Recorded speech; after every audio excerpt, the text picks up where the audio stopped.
The FBI under a microscope this morning for failing to arrest Joran van der Sloot just days before he left for Peru. Federal agents reportedly botched a sting operation which could have prevented him from traveling. Well, this newly released video shows Joran van der Sloot in Peru at a casino with the murder victim, Stephanie Flores. The two can be seen sitting side by side, then leaving the casino together. Former NYPD detective and private investigator Bo Dietl was working on the case. He has some inside information on how it all went down. Bo, nice to have you here this morning. So you were initially contacted on this case. Well, in 2007, I got involved with John Kelly for the wrongful death suit against van der Sloot. We did an investigation there. I went down to Aruba. I had my detectives down there, and we started to develop a background on it. I actually served him when he arrived at the airport, Kennedy Airport, when he came to New York to do an interview. And we investigated. Around April, beginning of April. Of this year? This year, John Kelly gets contacted by van der Sloot and says, my father died in January. I want to tell you where I buried Natalee Holloway's body. Now, you got to understand, this is a mother who hasn't had the burial of her own daughter to have that closure. Yeah. And she hasn't. So we have to remember, we're dealing with people who emotionally want a closure by burying their daughter's body.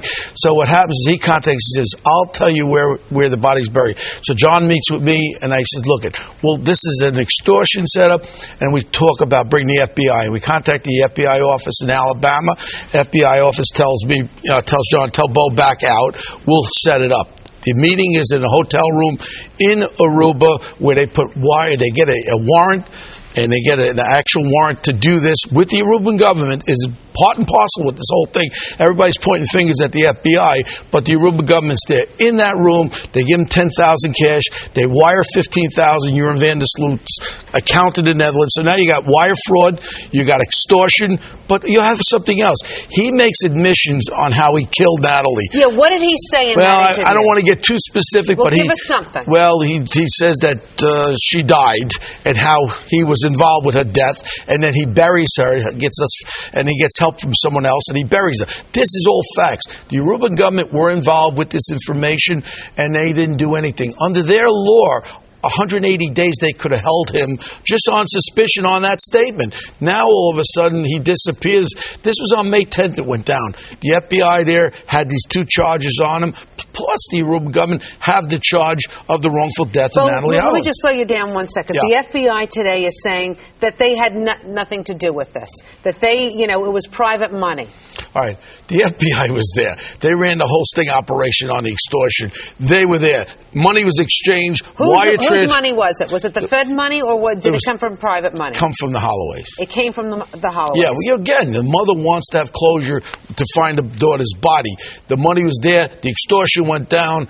I mean, they already went with the Aruban government, got permission to be in Aruba. We're in Aruba now. The people are in Aruba. It's not United States. So everyone wants to point fingers at the FBI. How about pointing fingers back to the Aruba government? He made incriminating statements. Why didn't they lock him up right then and there? He was able to get away. And then on the 13th, John Kelly starts getting text messages from the FBI. Have you heard from van der Sloot? Yeah, we heard from van der Sloot. He was in South America. They're killing somebody else. But the point here, Rosanna, is I met him once. This guy's a homicidal maniac.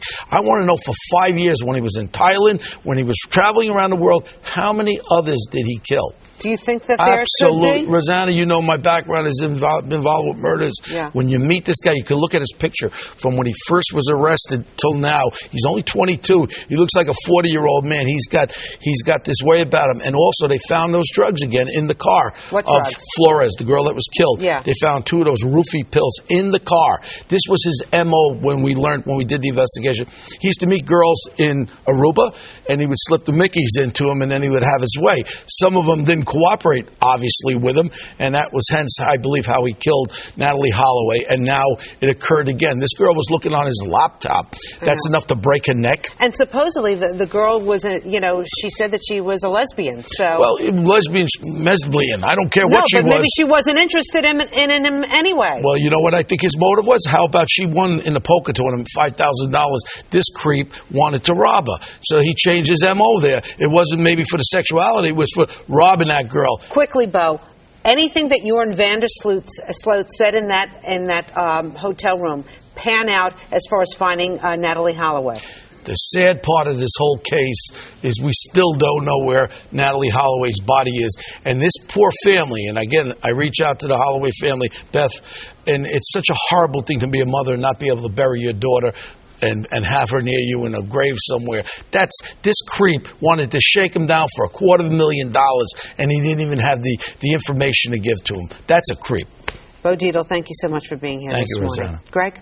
All right, Rosanna. And Bo, the guy who arrested Ray Liotta at the end of Goodfellas. What was that line? Freeze you? What? We can't say the words. Turn the car off slowly. I thought we were going to bake a cake.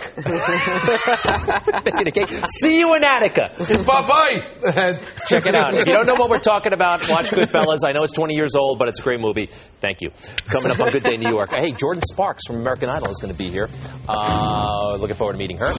Stay connected with MyFoxNY.com mobile.